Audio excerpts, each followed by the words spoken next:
वक्रतुंड महाकाय सूर्यकोटिसम्प्रभ निर्विघ्नं कुरु मे देव सर्वकार्येषु सर्वदा सदा भवानी दाहिने गौरी पुत्र गणेश पांच देव रक्षा करे ब्रह्मा विष्णु महेश मृत्युंजय महादेव त्राहि माम शरणागतम् जन्म मृत्यु जरा व्याधि पीड़ितम कर्म बंधनम।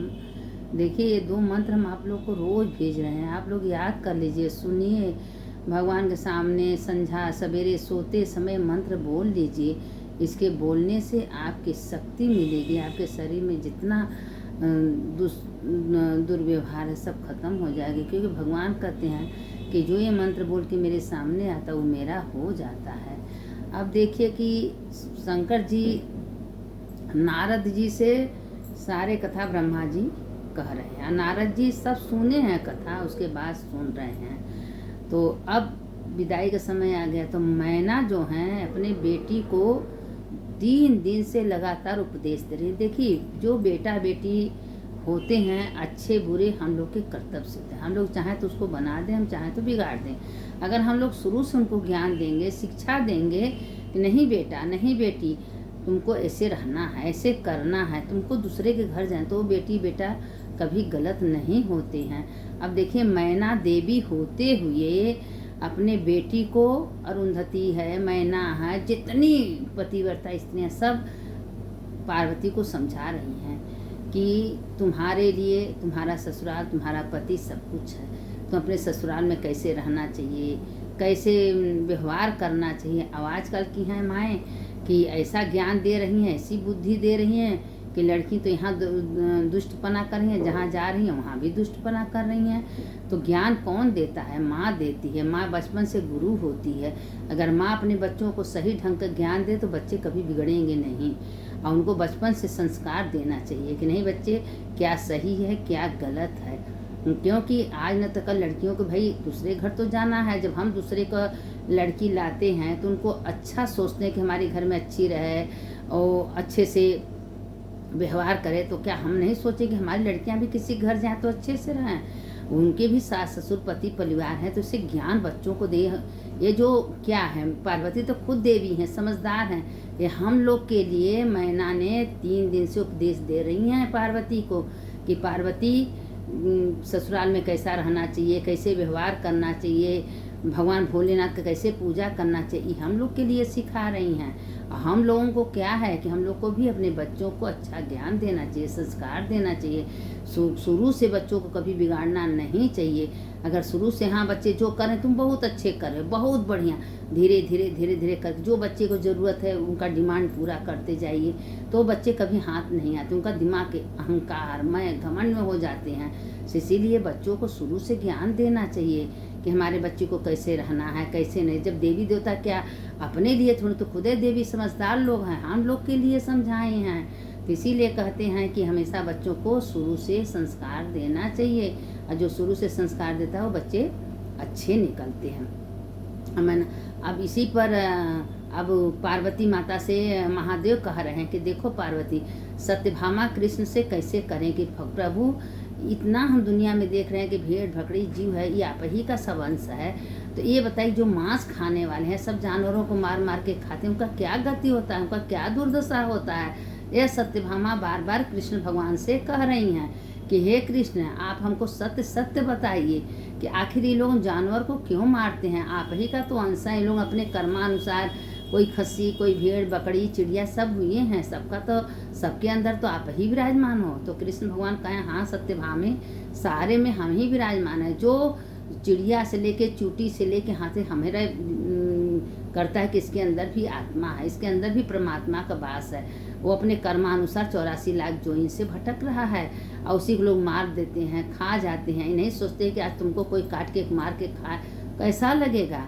अब वही भगवान कृष्ण सत्यभामा से कह रहे हैं कि देखो जो भी हम तुमको एक कथा सुना रहे हैं सत्यभामा सुनो, कि एक राजा थे, वो हर जंगल में जाते थे, जितना जानवर पाते थे सबको मार के बड़े चाव से बनवा के खाते थे। अब बहुत लोग ऐसे करते थे। तो एक राजा एक शिकार करने के लिए अपने शिकारू को भेजा। अब ये तो एक हिरण थी, हिरण अपने जान को बचाते बचाते एक बहुत बड़ा सप्तऋषि साधु थे, और साधु जाके साधु जंगल में कुटिया डाल के तपस्या कर रहे थे। वो हिरण को दिमाग में ये बातें आ गया कि यही साधु मेरे रक्षा करेंगे। वो हिरण जाके साधु के पीछे खड़ी हो गई, और वो शिकार उसके पीछे पीछे, मेरा शिकार है दे दीजिए, हम इसको मारेंगे। कहें ये बताइए कि तुम क्यों उसको मारोगे? क्या दुनिया में इतना चीज़ बना है, तुम किसी का जान मारोगे तभी तुम आदमी कहाओगे? वो अपना जान बचा के हमारे पीछे आइए, शरणागत की रक्षा करना चाहिए, तुम कैसे बात कर रहे हो? कहे नहीं, हम इसको मारेंगे। तो साधु कहे कि तुम यहाँ से चले जाओ, और नहीं तो हमारा क्रोध मत। कहे राजा मांगे हैं, राजा खाएंगे। कहे कैसा राजा है? तुम्हारे राजा को तुमको दया नहीं आती है किसी का जान लेते हुए? अंत में राजा जो है अब वो मारे डर से शिकार तो चला गया। राजा कहे तुम हमको हमारा शिकार चाहिए, क्योंकि हम बिना मांस का रह नहीं सकते हैं। तो एक दिन करते करते करते राजा बहुत असह्य बीमार पड़ गया। जब बीमार पड़ गया तो जितने अगल बगल में थे सारे मंत्री सब उससे सबसे अपना मांस मांगा, थोड़ा सा हमको कोई अपना मांस दे दे, लेकिन कोई देने के लिए तैयार नहीं हुआ। लेकिन अब क्या हुआ कि राजा जो थे वो जिंदगी भर सबका मांस खाए थे, और मांस खाते खाते उनको ऐसा असह्य बीमार हो गए कि उनको कोई बचाने वाला नहीं मिला। जब नहीं मिला तो राजा सोचने लगे कि हम तो जीवन भर इतने बड़े राजा होते हुए जीवन भर पाप कर्म किए, अब मेरा क्या होगा? लेकिन उनको यमराज भी नहीं बचा पाएंगे। कुछ दिन करते करते सबसे कहें सब उनका साथ छोड़ दे, क्योंकि वो किसी जानवर को नहीं छोड़ते थे। यह सत्यभामा से कृष्ण भगवान कह रहे हैं कि देखो सत्यभामा, मांस खाने का कितना बड़ा दुर्दशा होता है। यह नहीं सोचते हो कि जब कोई मरता है, मुर्दे में कोई जाता है तो क्या होता है? अरे आओ मुर्दे में गए नहा लो, और तुम उसी मुर्दे का मांस खा रहे हो। तुम्हारे अंदर नस नस में तो पाप भरा है। अरे उसके अंदर तो जीवात्मा, तुम बिना अकाल का मार रहे हो, उसका दिन पूरा नहीं हुआ तुम उसको हत्या कर रहे हो। अब क्या हुआ? इसे करते करते राजा के शरीर में पूरी क्षय रोग हो गया। भोगते भोगते राजा को जब यमराज ले गए तो यमराज घिसराते इतना यमराजा का दुर्दशा हुआ कि कई हजार बरस रौरो नरक में राजा पड़ा। तो ही सत्यभामा से कृष्ण भगवान बता रहे हैं कि हे सत्यभामा, बुरे कर्म का बहुत बुरा नतीजा होता है। देखिए भाव, हमारे ऐसा शब्द होना चाहिए कि मेरा भाव, मेरा शब्द बहुत दूर तक पहुंचता है। हम क्या शब्द बोल रहे हैं, क्या सोच रहे हैं, मेरा एक एक शब्द भगवान के पास पहुंचता है। हम बार में विचार कर रहे हैं कि मेरे महादेव बैठे हैं, मेरी माता बैठी हैं, सारे देवी देवता बैठे हैं, हमको आँख में उनके विचार करे, सब एक एक भाव पहुंचता है। तो क्या मेरा शब्द भगवान के पास नहीं पहुंचेगा? जरूर पहुंचेगा।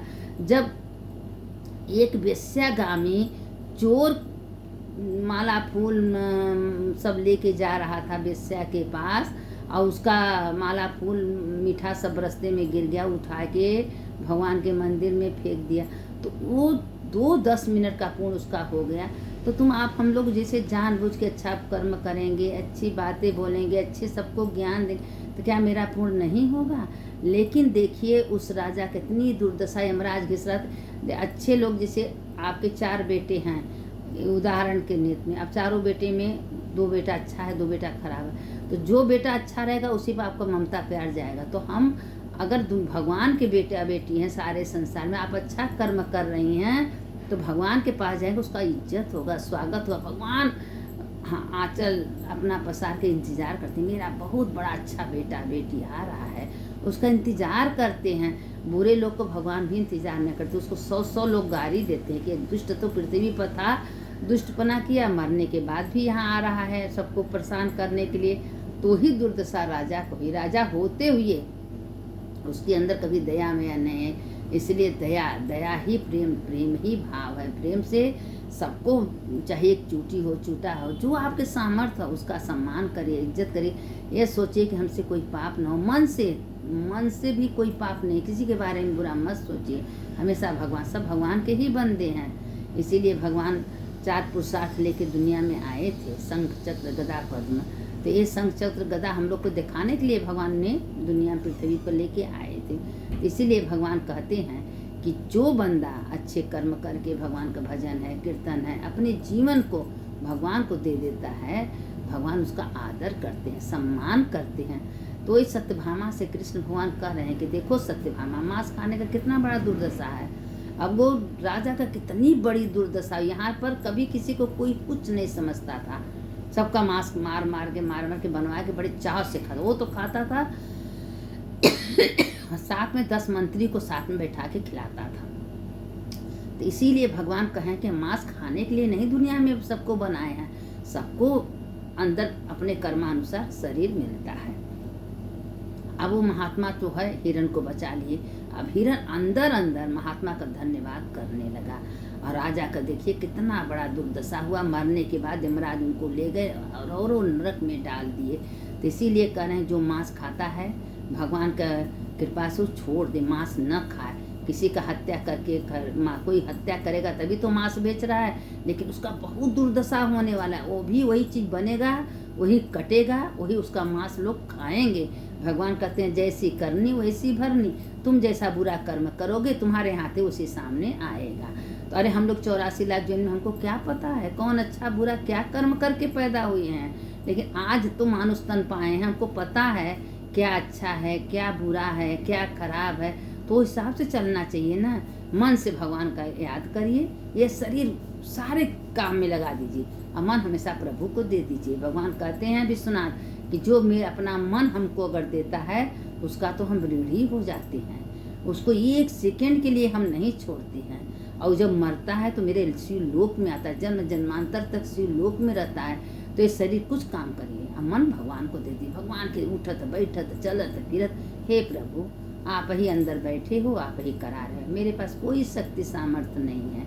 इसीलिए जो मंत्र हम आप लोग को सुनाते हैं, मृत्युंजय महादेव त्राहि माम शरणागति, जन्म मृत्यु जरा व्याधि पीड़ितम कर्म, ये मंत्र यही है कि हे प्रभु हे विश्वनाथ, हम जन्म से मृत्यु से आपके शरण में आए हैं। बहुत अच्छा मंत्र है, आप लोग बोला करिए और सबको सुनाया करिए। जो करेंगे उसका पुण्य की भागी बनेंगे। देखिए अब क्या बताएंगे, कथा कहते कहते लंबी हो जाती है, लेकिन कथा तो बहुत है, हम ज़्यादा बोल नहीं पा रहे हैं। इसलिए कि भाई मोबाइल है ना, मोबाइल में कितना लोग सुनेंगे। चलिए इसके आगे कल आप लोग को फिर सुनाएंगे, लेकिन हाँ इतना सोचिए मन से तन से जो करिए अच्छा करिए, बुरा कर्म ना होने पाए। सुनने वाले की जय, सुनाने वाले की जय। शंकर शंकर हर हर शंकर शंकर शंकर जय जय शंकर, मंगल भवन अमंगल हारी उमा जपत हित। जितना भेजते हैं उतने सुनिए, सबका भोलेनाथ कल्याण करेंगे।